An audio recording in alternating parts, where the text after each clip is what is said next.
cool in here, let me tell you. Man, I really do not want to turn off this air because it is so cold in here. It's amazing, guys. I've turned the blower up on high to really get everything moving and stuff, but it's 92 according to that billboard, and it's I mean, the other one up further up north, like maybe a mile and a half up north, is 97. So it's hot no matter what. And I don't want to go out there and make a video, but I'm gonna do it because I love you guys. So let's go to it. Here we go.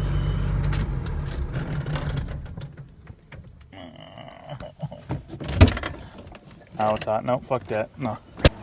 Okay, there's no good way to explain this, so I'm gonna do it the best I can. All right, so this is Future Moose, editing from the beyond.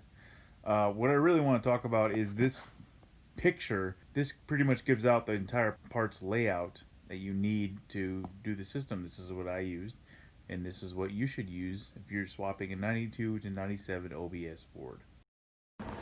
This is the hot tube coming out of the compressor, runs through to the condenser. The condenser cools it. It runs out of the condenser through this tube into the orifice tube, and I'm running the red one because apparently it gets colder than the stock blue, I think it is. That runs into the evaporator core where there's a blower motor, and that cools the cabin. Technically it's a heat sink. It takes the heat out, but we're not gonna get it. It just blows the cold into the cab. Then it goes to the receiver dryer, which dries out any kind of moisture or liquids that are in the system, which there shouldn't be. But in the event that there is, this is full of desiccant. Basically the same stuff you find in beef jerky bags. It keeps it dry. Dry is important. Comes through here, comes through the other hot tube, and that goes down in the compressor. The compressor then receives that charge off one side of the head, compresses it back to a gas, comes out the other side. Basically, I've got a different head. I'll put a link for the head that you need to swap your Fummins compressor onto to make this work in the stock location. The only thing I had to move or cut, see I've got clearance everywhere. The only thing I had to move was to bend this power steering cable out of the way, but that's not a big deal. No one cares about that. We care about air conditioning. So you swap this head on, you got hot coming in, you got cold coming out, and that leads towards the back, compresses through, and it's being led back into this tube and goes into the front condenser, which cools it down again and repeats the system.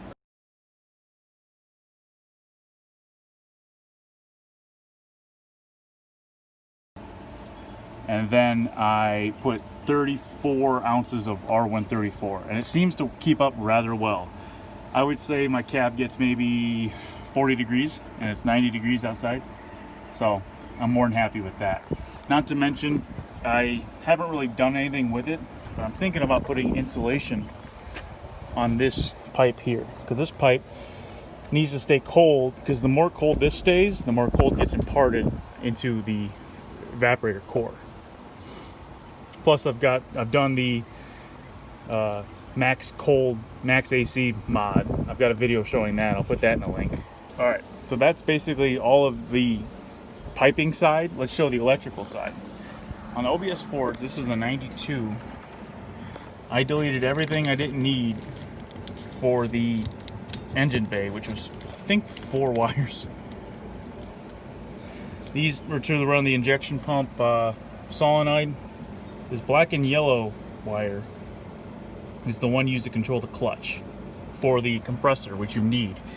I still need to delete this one. This was been sitting here for about 2 years, but that's it's black and yellow for these vintage trucks to control their EC clutch. That way, all you do is turn on the air conditioning on your dash, and boom, you got cold. I'm not going to show you how I can charge the system because it's literally the same as any other system, but I would strongly advise that you guys pump everything down, vacuum it down, and make sure it holds vacuum. I did mine for 30 minutes the first time. I filled it up. I messed it up because I'm an idiot. I filled it full of air because I didn't purge the lines, which you should. So I vacuumed it down again. I purged everything out. I recovered it naturally and safely. FBI, open up!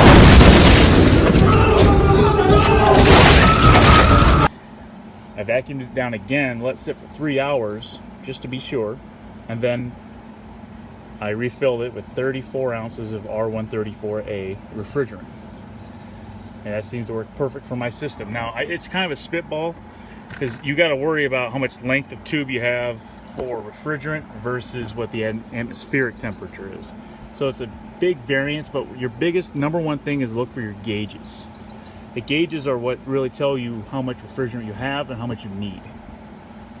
Now, to move on to the rest of the wiring, there's a high and low pressure switch. And I just ran the stock low pressure switch, which is right here. Nothing to it. It's stock location, plugs it into the stock desiccant receiver dryer for the high pressure line. You need to plug that into this pigtail here, which I have bypassed, because what I found out was, this is dangerous, but this is how I've been running it now for a year and a half, is that the high pressure switch can go out and fail you, and you'll be left without any air conditioning. So instead of fixing it right, what I did was jumper the high pressure switch. That way it stays completely on all the time and has a system. That's how older vehicles ran.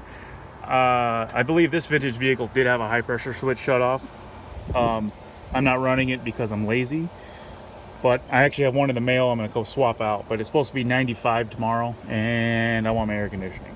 You can run it for a little bit, but I wouldn't advise running it for very long. All it is, the wiring is just a ground and a hot. The hot comes off of the engine bay harness, that black and yellow line, and it grounds out. And basically you want continuity. That's the number one thing. And the one thing to look out for with these, see that right there? That is the high pressure switch. And that's what you need to look out for. This needs to see a low and high pressure. So it needs a minimum of 30 PSI and a max of, I think, 300 PSI. So if you stay within that high and low, you'll be golden. So make sure you do that. That's the only stumbling block I had. I was trying to wire everything up and there was no continuity. Turns out it needs to see some pressure at low. All right, guys, that's the video. Pretty short, pretty succinct, but there's a lot of information packed in there. And the number one thing to really look out for is make sure that you are getting everything crimped. You don't want to just hammer it together and have leaks, because then you're wasting $20, $25 of Freon a shot if you do mess it up. So I would recommend go to an actual Napa or O'Reilly's maybe that would have everything crimped hydraulically. But besides that, it's not that hard. We walked through pretty much everything. You're gonna have to figure out your locations and your lines for everything, but you need to know the routing. So shout out to Mark P. I'm not gonna give you his last name. He helped me out a lot on the Facebook forums and how I did this 3 years ago.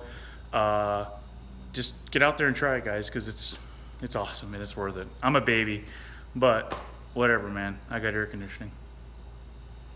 Let's go inside, because I only need the air conditioning when I'm in the truck. I'm not in the truck, and I'm not working on the trailer right now because it's hot. So until next time, guys, stay safe. Keep liking them videos, man. We're doing great. I'm 350 subs. That's awesome. I love it. You guys are good. You guys are awesome. You guys are good people. Until then, I'm gonna stop babbling. Take care. Good night.